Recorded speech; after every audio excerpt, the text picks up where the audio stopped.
Baik, Assalamualaikum warahmatullahi wabarakatuh. Kita ketemu di mata kuliah Nutrigenetik dan Nutrigenomik. Ini merupakan mata kuliah pilihan 3 SKS ya. Sebetulnya mata kuliah ini tidak spesifik untuk mereka yang suka dengan bioteknologi pangan, tapi justru memang ini kaitannya erat dengan kesehatan ya. Jadi ini adalah perpaduan antara bioteknologi pangan dan bioteknologi kedokteran. Ya, kita lihat kalian harus paham juga mengenai visi misi perguruan tinggi kita ya, yang kalian harus menciptakan suasana akademik kondusif sehingga kalian bisa mencapai apa yang menjadi capaian dari keluaran lulusan nanti. Nah, topik satu ini kita membahas tentang kontrak pembelajaran pendahuluan dan pengertian nutrigenomik pada topik kedua, dengan berbagai metabolit sekunder dan struktur sel, kemudian hubungan transkriptomik dan proteomik, perkembangan metabolik dan peran epigenetik dan nutrigenomik, kemudian peran mikroba, kaitan nutrasetikal dengan nutrigenomik, bagaimana metode assay untuk penelitian dari nutrigenetik, dan berbagai banyak penyakit untuk nutrigenomik, personalized nutrition, dan perkembangan nutrigenomik di Indonesia dan masa depan. Ini adalah buku referensinya. Agak sulit untuk mencari buku nutrigenomik di Indonesia. Ya, masih sedikit ahli dalam nutrigenomik, mungkin kalian bisa menjadi salah satunya kelak ya. Dan kehadiran saya nilai 10%, UTS 20%, UAS 30%, kuis dan tugas masing-masing dengan keaktifan kalian 10%. Nah, kita mulai ya, bahwa makan itu adalah suatu kebutuhan primer setiap individu agar tetap sehat dan beraktivitas. Makanan yang kita konsumsi mengandung berbagai macam molekul nutrisi dan berbagai macam zat kimia akan yang berperan pada proses biologis yang berbeda pada tubuh. Ya, nah senyawa kimia ini ternyata memang akan berinteraksi dengan sel tubuh. Ya, kita tidak hanya sekedar kenyang, sekedar ini memperoleh energi untuk kita mengkonsumsi makanan, tapi ternyata makanan ini berpengaruh terhadap kesehatan tubuh. Ya, karena ini akan mempengaruhi dari ekspresi gen, ekspresi protein, tentu saja akan mempengaruhi fisiologis dan metabolisme setiap orang. Ya, bagaimana nutrisi ini bisa membentuk sistem kekebalan tubuh? Kita tahu ada beberapa nutrisi mungkin dari nenek moyang kita yang mengatakan bahwa kunyit ini akan menstimulasi respon imun, ya, menstimulasi sel imun. Ini ada benarnya, dan ini mungkin bisa kita buktikan dengan penelitian dan melihat bagaimana reaksinya secara molekuler. Ini adalah tugas kalian sebagai seorang ahli bioteknologi, ya. Bagaimana terhadap kaitannya pada proses ekspresi gen, ekspresi protein, sehingga kita bisa meyakinkan betul bahwa secara ilmiah bisa menggambarkan bagaimana kunyit ini bisa meningkatkan respon. Ternyata memang kita belajar nutrigenomik ini karena setiap orang memiliki kekhasan variasi genetik yang berbeda. Diyakini bahwa kita memiliki variasi genetik yang berbeda sekitar 0,1%, ya, sedikit, tapi memang ini menjadi satu keunikan ya, sehingga setiap orang sebetulnya kebutuhan nutrisinya berbeda. Nah, kita kenal dengan small nuclear polypeptida SNP yang berbeda karena adanya proses pindah silang ya, crossing over saat proses meiosis sel gamet, sehingga akan menimbulkan SNP yang berbeda pada setiap individu. Ya, ini menjadi suatu ciri khasan dan kaitan ini akan kaitan dari nutrisi dan genetik ini dibahas dalam nutrigenomik dan nutrigenetik, sehingga setiap orang betul-betul bisa memperoleh nutrisi dan diet nutrisi yang spesifik dan optimal tergantung dari genetik yang dimilikinya.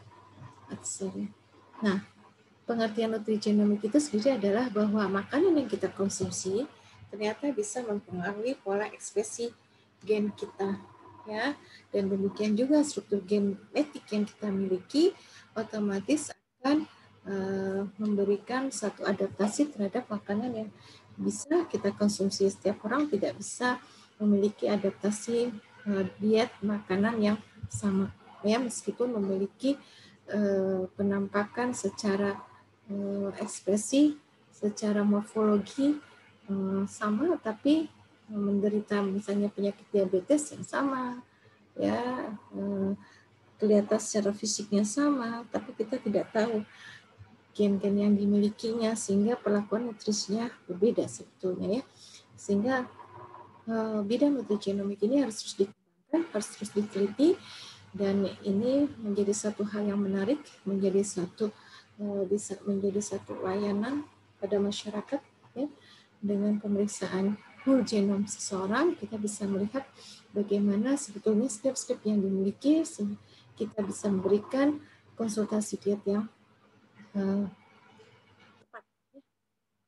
Dan ini merupakan satu masa depan yang sangat baik ya, kalau setiap orang jadi punya personal nutrition yang berbeda ya. Setiap orang tidak sama. Dan ini menunjukkan satu bidang baru yang bisa memberikan ide yang revolusioner di bidang nutrisi dan kesehatan. Jadi diharapkan bisa menjadi satu, bahkan dikembangkan makanan baru atau pola diet baru yang berkaitan dengan genomik, yang genotip yang berbeda, yang spesifik pada setiap individu atau ras.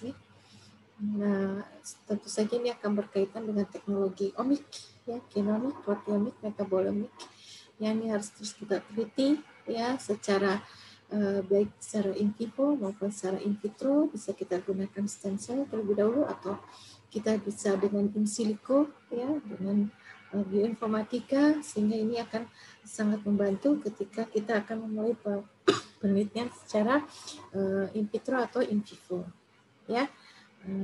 Ini sudah kalian lihat videonya, saya angkat saja.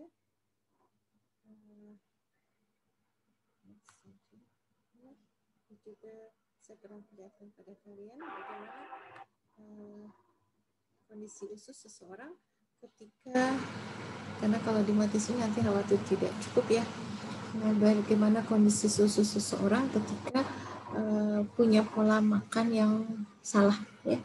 Bagaimana seseorang itu bisa mengkonsumsi makanan dengan baik, maka ususnya juga akan perlihatkan fisiologi dan morfologi usus yang baik. Dan itu akan diperkaya dengan bakteri-bakteri yang bisa membantu proses pencernaan pada makanan. Ya, sehingga nanti kita akan pelajari di pertemuan selanjutnya, pertemuan setelah UAS kalau nggak salah, kita akan pelajari berbagai macam mikroba yang membantu berperan penting pada proses pencernaan makanan, dan mikroba-mikroba ini juga yang akan menentukan sehat tidaknya seseorang. Banyak banget mikroba, miliaran mikroba, 100 miliar mikroba di dalam usus kita, dan itu akan berperan penting dalam menentukan nasib kesehatan kita gitu ya. Karena ini akan membantu proses pencernaan, dan diyakini juga bahwa ternyata mikroba itu bisa menentukan kecerdasan seseorang ya, dari mikroba luar biasa. Jadi sekarang sedang dikembangkan bagaimana untuk melakukan rekayasa genetika pada seorang penderita kanker dari orang-orang yang sehat ya, rekayasa genetika mikrobanya, sehingga orang yang penderita kanker ini bisa selamat dan bisa diobati gitu ya, bisa dilakukan terapi karena menggunakan hasil rekayasa genetika dari mikroba orang yang sehat ya.